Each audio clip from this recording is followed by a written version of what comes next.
Okay, we're going to start with the heat shield. This is 10 millimeter and there are 2 bolts.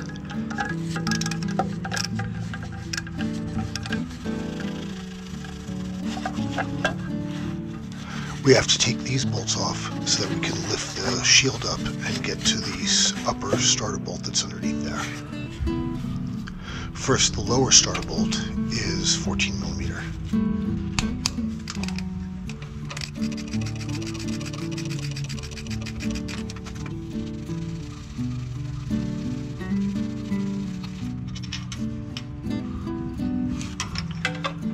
So this is why I disconnected the heat shield before.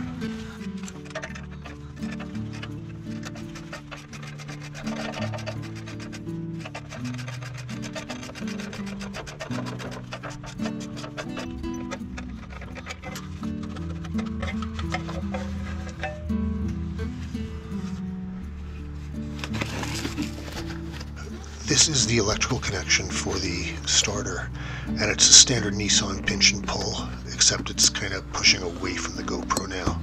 This is in real time, it's not that hard to do.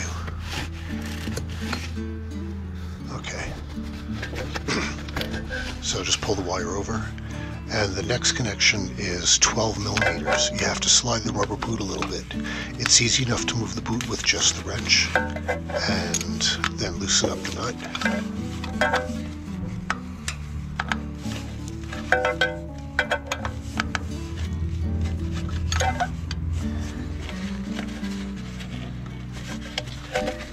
After that, it's pretty easy to slide it by hand, disconnect it by hand.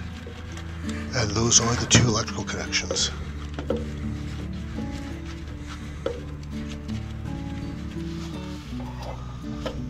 Then just kind of wiggle it out. You can take it from the back side or the front side.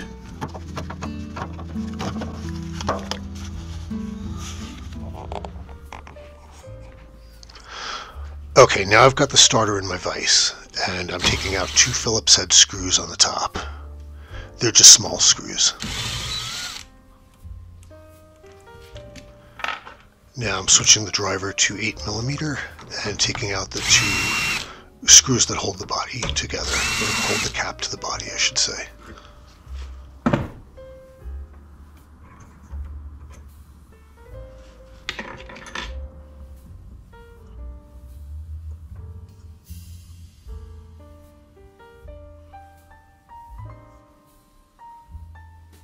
Okay, this is the brush holder. It's one of the pieces we're replacing, and you can see there's a similar one sitting on top of the starter right now. That is held to the cap with 2 screws, there and there. Those were the Phillips heads that we took off before. Okay, so that's the brush holder, and you have to add these 2 brushes to it. That also is the electrical connection that goes over to the solenoid. So first you have to lift the old one off. I'm doing it gently and being careful in case there's a broken magnet or anything in there. I'd rather see it before it just falls, but everything's fine.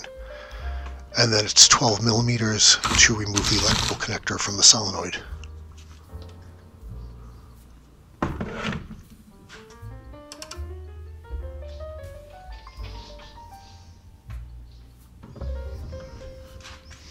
The rest of the starter is pretty simple. This is the main shaft that sits inside of it, and on the bottom is a single bearing.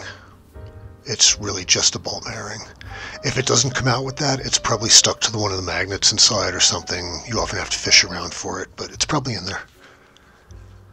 Okay, these are the wear items on a starter. These little brushes are magnets that transfer the electricity, and as the starter spins, it wears them away. They have to sit inside like that and move back and forth. I've already put one side of the brush set in, and this one has to go, well, this is how they all work. It sits inside of this little area and the spring holds it down.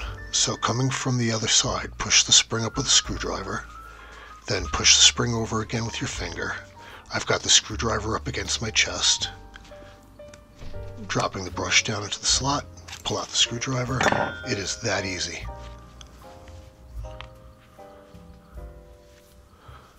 Okay, so to get this on top of the starter, This is a cool little trick. You use a spark plug socket.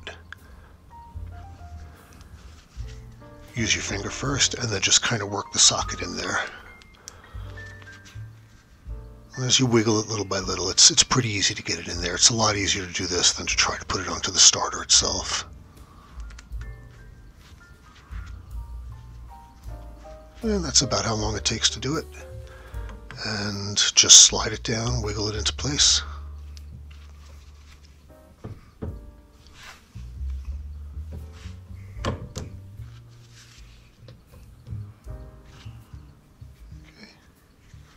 And I lined up the electrical connector with the little indent on the housing. There's another indent on the cap that I've lined up with it. And now we're going to put the Phillips head screws back in that were holding the other brush holder to the cap.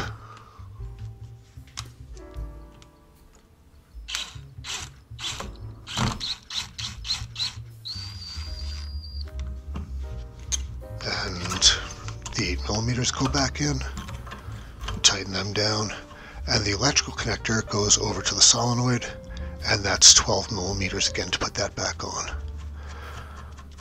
And that is it. That is a rebuilt starter. You're good for another 100,000 miles.